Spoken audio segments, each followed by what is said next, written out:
Pak, ada lagi pertanyaan yang masuk seperti ini. Maaf ya Pak Pendeta, umat Kristiani telah benar-benar meyakini bahwa dosa-dosanya telah dilunasi oleh Tuhan. Dan itulah sebagai tiket masuk ke surga karena belas kasihnya kepada manusia. Apakah Bapak mengetahui kepada siapakah Tuhan telah melunasi dosa-dosa manusia? Apakah Bapak tahu kepada siapakah manusia berdosa sehingga Tuhan yang harus melunasi? Dan apakah Bapak tahu kepada siapakah Tuhan menyerahkan tubuhnya agar disalib? Kalau Bapak tahu ya tolong bagi-bagi pengetahuan ya Pak kepada kami. Terima kasih GBU. Oh, dengan senang hati. Saya pasti tahu.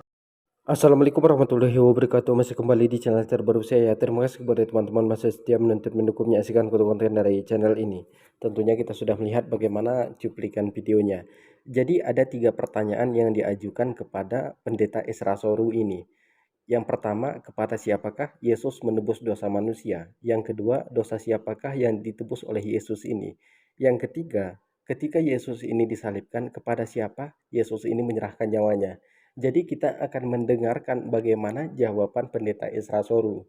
Bukan kita menistakan agama mereka, tapi kita itu hanya menanggapi apa yang ditanyakan oleh jemaat pendeta Esra Soru ini.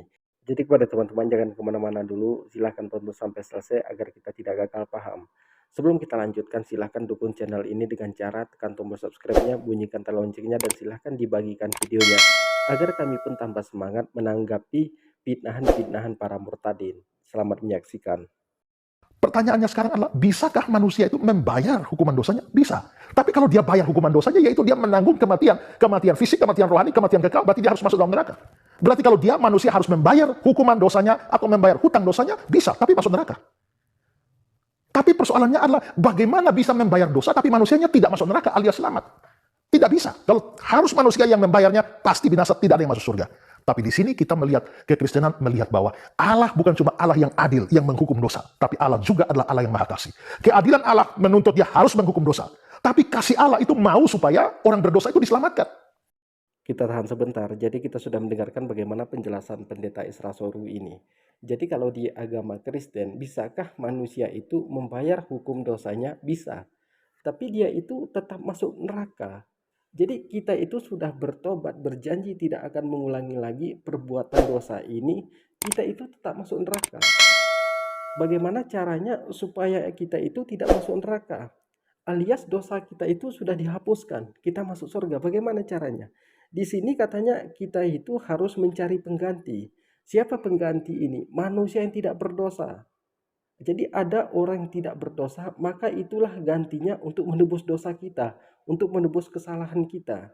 Jadi selanjutnya kita akan mendengarkan siapa pengganti dosa ini. Karena pendeta Esra Soru mengatakan yang bisa menggantikan dosa ini harus orang yang bersih, orang yang suci, tidak pernah melakukan dosa. Maka itu yang bisa menggantikan dosa kita.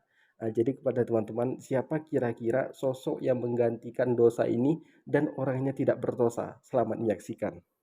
Ya. Kalau saudara berbuat salah pada saya, dan keadilan saya menuntut supaya saudara harus dihukum. Tapi saya mau supaya saudara itu selamat, tidak terhukum. Bagaimana saya memberi hukuman tapi saudara tidak terhukum? Bagaimana saya tetap menghukum tapi saudara tidak dihukum? Ini aneh. Ada satu cara.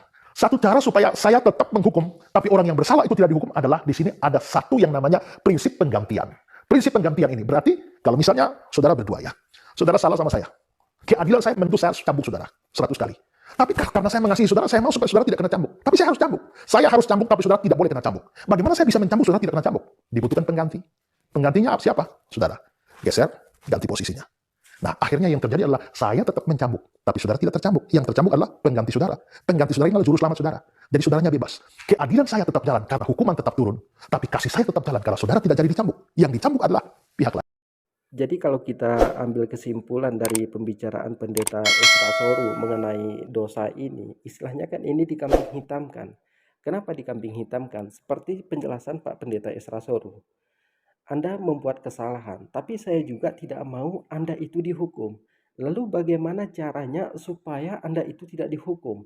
Anda geser, masuk yang lain kemari. Yang lain ini akan dihukum. Tapi masalahnya, penggantinya ini tahu nggak dia ini membuat kesalahan? Ini kan tidak tahu. Kenapa harus orang lain yang kita korbankan atas kesalahan kita? Jadi kalau dari penjelasan pendeta Esra Soru ini kan dikambing hitamkan. Berarti Yesus ini dikatakan menebus dosa manusia. Itu dikambing hitamkan oleh umat Kristiani. Karena Yesus sendiri tidak pernah mengatakan Aku disalibkan untuk menebus dosa manusia. Apakah ada satu ucapan dari Yesus seperti ini? Aku disalibkan untuk menebus dosa manusia.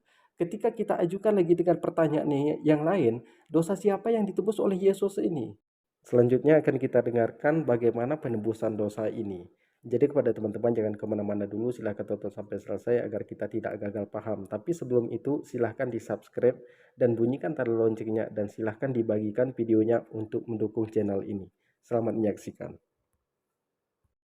Nah, kalau manusia yang harus menggantikannya sendiri, ya dia tetap binasa. Karena itu di sini dibutuhkan seorang yang siap menggantikan manusia, tapi dia tidak boleh berdosa.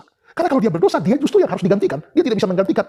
Karena itulah maka kita membutuhkan satu orang yang tidak berdosa, itu adalah Yesus Kristus. Allah sendiri karena Allah tidak berdosa, dia jelma jadi manusia. Sehingga sekarang ada satu manusia yang tidak berdosa. Karena dia tidak berdosa, dia layak jadi pengganti, maka dialah yang menggantikan posisi orang berdosa. Sehingga ketika Allah menjatuhkan hukuman matinya, manusianya bebas, tapi Yesus yang menanggungnya. Makanya Paulus mengatakan bahwa dia yang sama sekali tidak berdosa, tidak mengenal dosa, tapi dijadikan berdosa karena kita. Di dalam kitab Yesaya pasal 53, di dalam penyakit kitalah yang ditanggungnya. Ya, berarti dia menggantikan kita. Nah, kalau begitu Kita sudah mendengarkan bagaimana jawaban dari pendeta Isra Soru ini ya. Sebenarnya kalau bisa dibilang Yesus ini dikambing hitamkan oleh Paulus.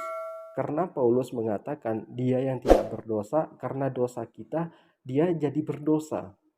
Nah, jadi Yesus ini dikambing hitamkan. Dia yang tidak tahu masalahnya, cuman dikatakan dia yang membuat masalah. Misalnya, saya membuat kesalahan, tapi saya itu tidak mau dihukum. Dan hakimnya pun mengatakan, saya juga tidak mau Anda dihukum. Supaya Anda itu bebas, Anda cari penggantinya di sini. Siapapun boleh.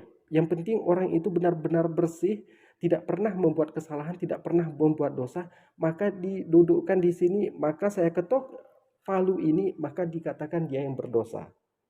Jadi kan ini dikambing hitamkan. Jadi kalau orang Kristen sudah ditebus oleh dosanya, sudah ditebus oleh Yesus, lalu orang Kristen ini bebas berbuat semena-mena. Pantas saja selama ini orang Kristen itu kan selalu mencaci maki umat Islam, selalu mencaci maki agama Islam, selalu mencaci maki Rasulullah SAW. Kenapa? Karena dosanya sudah ditebus. Masuk akal nggak dosa kita sudah ditebus? Kalau kita yang menebus dosa kita dengan pribadi nggak bisa. Kita memohon ampun kepada Tuhan kita, kita berjanji tidak akan mengulangi lagi, itu tidak bisa ditebus dosa kita. Dan kita itu tetap masuk neraka.